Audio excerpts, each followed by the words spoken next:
Good morning, good afternoon, good evening. Welcome back to your home for Deadlock News, Deadlock Weekly. We've had a huge Deadlock tournament wrap up, some head-scratching roster shakeups, and even more shakeups to the upcoming ARAM mode.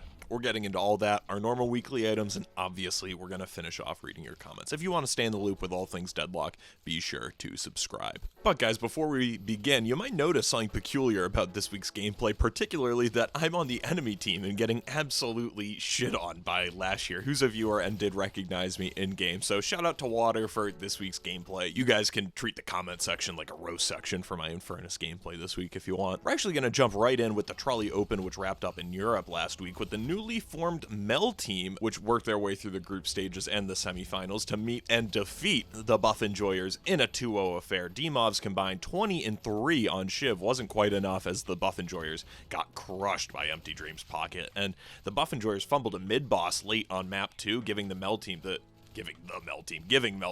2-0, despite the second map having a 32-17 kill stat line in favor of the Buff Enjoyers. You do not see that often. Then pretty much immediately once the tournament ended, the roster carousel started. Shortly after the victory for Mel team, they announced they were not going to be continuing together for future tournaments. And the big thing to note here, guys, is that Deadlock, it's different from a lot of other esports because of the constantly evolving state of the game and the lack of clarity on when we're going to get more mainstream support tools from Valve. It's very scary for big sponsors or the big TOs like ESL, PGL, you name it, to put their money behind it. And because of that, there's nowhere near enough money to justify the amount of sacrifices that other pro esports players make. A lot of what keeps these teams together is the week-to-week night shift and everyone being able to relatively get along and enjoy playing together. We saw a ton of teams get formed, the Unks in North America, for example, just for the opportunity to win that big cash prize. And once that opportunity's gone, so are they, and you obviously can't blame them.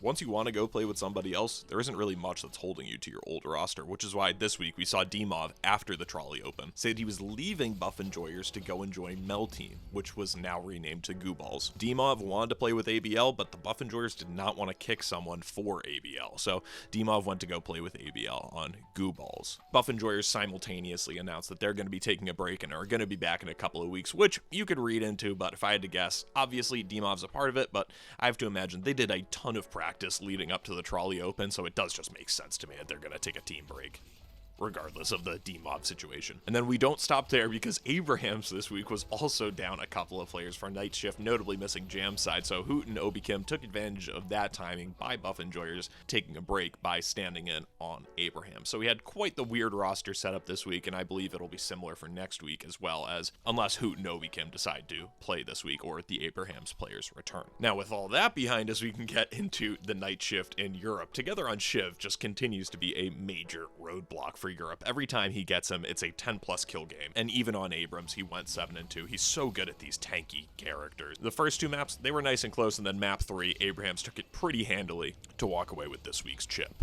And then in North America, the melee creeps punched back this week, taking a 2-1 victory from Sneaky Golems. A notable addition to the roster being the streamer Ido, who looks absolutely unstoppable on Mina. Melee creeps got punched hard on map 1, but promptly removed their head from their rectums and won the next two maps pretty handily, with a just transcendent Mina performance on map 3 from Ido. And then another notable detail this week is that Kelvin actually lost a couple of maps, which is obviously awesome. For the longest time, Kelvin was a total permaban instantly, and still pretty much is in pro play, but what's changed is that some people have gotten so good on some characters, notably John on Bebop, ABL on Yamato, a few others. Teams have started to weigh their option on whether or not they let that hero go to that player and let them likely rock your shit, or do you let them get Kelvin? And letting them get Kelvin was largely the strategy this week, and it wasn't of catastrophic results for the teams against Kelvin, so we'll see if that continues. Up until now, it had been pretty much whoever gets Kelvin just wins. Then, guys, we crack into our Winrates Weekly. My God, it's McGinnis. That's the worst news I've gotten all week. I'm not sure about you guys. McGinnis gun build feels incredibly strong at the moment. I ran into a split shot McGinnis in just one of those games where you're just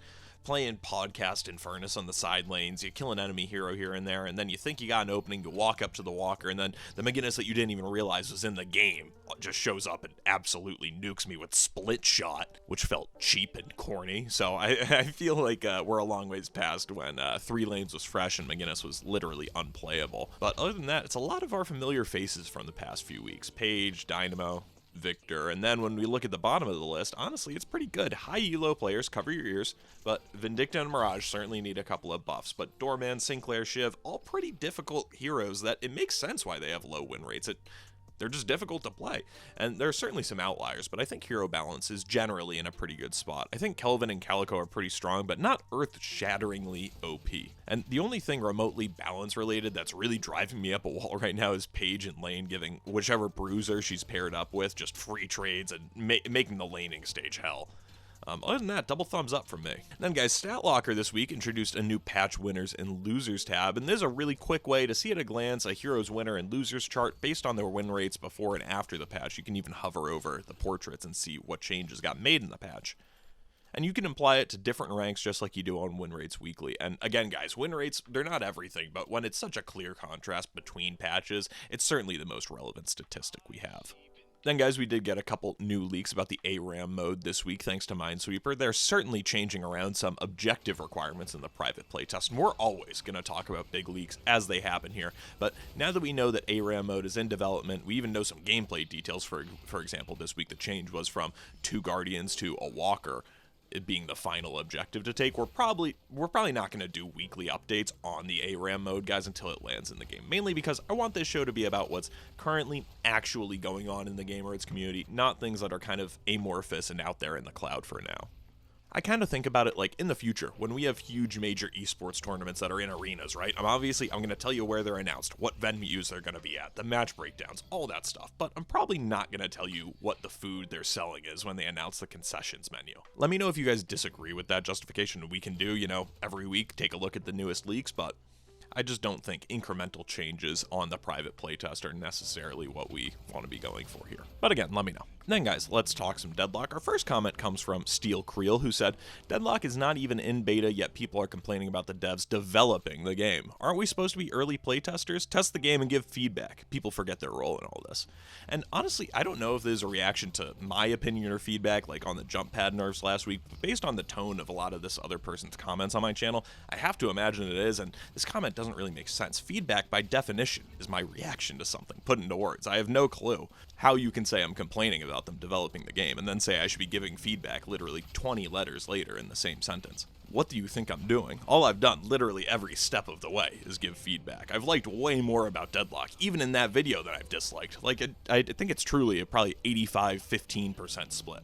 If you think that feedback requires a firm grasp and tug on the developer schmenzers, I do apologize, but I disagree with that definition. I'm not going to like everything that they do, and that's fine. That's why they ask us for feedback, by the way. And then our next comment comes from Jaja Zaza. That might be a Spanish thing, like haha. I don't know how to say X in Spanish, how to pronounce that.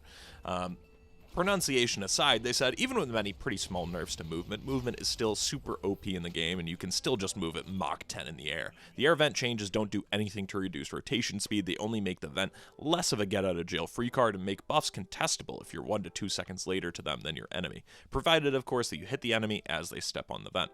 The only thing that worries me are potential interactions where the enemy flight path can be interrupted and they kept airborne to extend the stun, like Bebop shooting you off the vent to stun, then hooking you and then uppercutting you upwards. If the stun only ends when you land, you're literally going to be stunned for like 5 seconds. The vent by the enemy Guardian on the right lane can take you to another vent on top of the creep camp by the secret shop, and then that vent takes you behind your right walker in about 6 seconds or so. Oh, and the stamina cost for this movement is free. It's literally just some air strafing and 1 wall jump. Enemy Guardian to behind your own walker in like 6 or 7 seconds with no stamina or item requirement. Another thing about characters being airborne so much is that many characters can't really hurt flying enemies. Dynamo, Holiday, Abrams, Mo, Page, etc. Also, it's good to remember that they've added extra movement in the game over time as well. Wall jump, multi-wall jump was a separate add too, and mantle sliding, for example.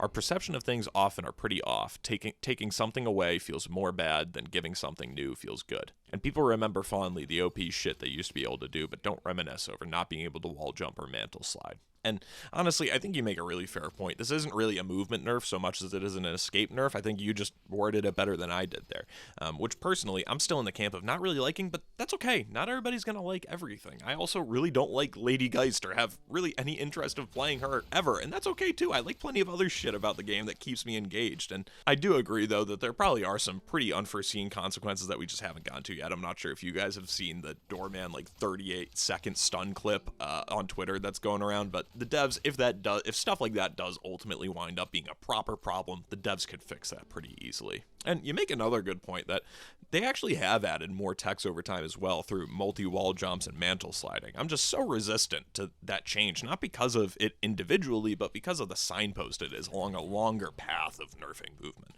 But like you said, it's really more of an escape nerf. So I really appreciate the perspective on this one. And then our third comment comes from New Parucci. I remember when heavy melee canceling was totally gutted, and at the time it seemed like a bad change. However, since then, the best players have found ways to move around the map that approach the speed that you could with heavy melee cancels.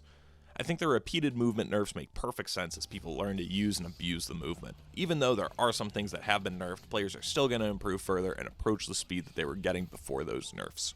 I think this is a really good retrospective to have, honestly, because even though this might have been the one time I actually was for a movement nerf, I always thought heavy movement canceling was just such a heavy melee canceling. I have it written down as HMC on my script here. I always thought it was just such a corny tech, and I was the unpopular opinion on that, but watch a pro's movement now, and it doesn't look like they miss the HMCs. And then, guys, as we break into our community section here, I just wanted to call out, obviously, it was Halloween on Friday, so I want to call out a few of the cosplays that I saw throughout this week. I saw Jackie from Dead Air, who was working a Counter-Strike event this week. He dressed up as the Lash on Friday. And then Daisy from Dead Air as well, dressed up as Vindicta. Then it was the Cosplay Consortium over on Night Shift this week. We had Jake dressing up as Lash as well. DDK and Puckett were both Viscous. It's so funny. They were both complaining about how sweaty they were. Uber dug deep into his closet to pull out a Warden cap, which just made me laugh so hard. Then, guys, I did see a couple of videos this week that I wanted to shout out to you. The first one is a video about the lore to the Baxter Society by Chris ! And it was so funny. I watched this video while I was at work, just like listening to it while I was doing something on Wednesday, and then I come home Wednesday night, I load up the game, and Chris is in my lobby. And so that was such a fun interaction, and yeah, it was a great video with some great editing. And then a little bit more of a retrospective kind of on our comment section today was a video that Andrew Chicken put out just talking about movement and whether or not it's being nerfed too much, and he kind of had the same takeaway of just like, this is stuff that we have a different perspective on a couple months removed than we do the day after. So I thought it was a really good perspective to have that a lot of you guys have had too as well, obviously. Then, guys, a couple of mods that I wanted to call out. Beyond X is making a Toon Mina mod inspired by, or they said rather, they were inspired by the Toon Ivy and the Toon Wraith mod. And I think this Toon Mina one is really cool, especially with the red accents. Then, guys, that's all I got for you this time. If you want to stay connected throughout the week, we got a community Discord server where a bunch of good folks are always talking about Deadlock. And then I'm on Twitter, too, just tweeting up doing it for the love of the game out there. I love rotting my brain. But yeah, thank you guys. Thank you so much to all the members. It means a lot to have you guys' support. And thank you so much to everybody who watched. I hope you guys all have a fantastic weekend. And now that daylight savings time has begun, it's not too dark already for you. It's been dark for about an hour and a half in Massachusetts already. So have a good weekend, guys. I'll catch you. Peace.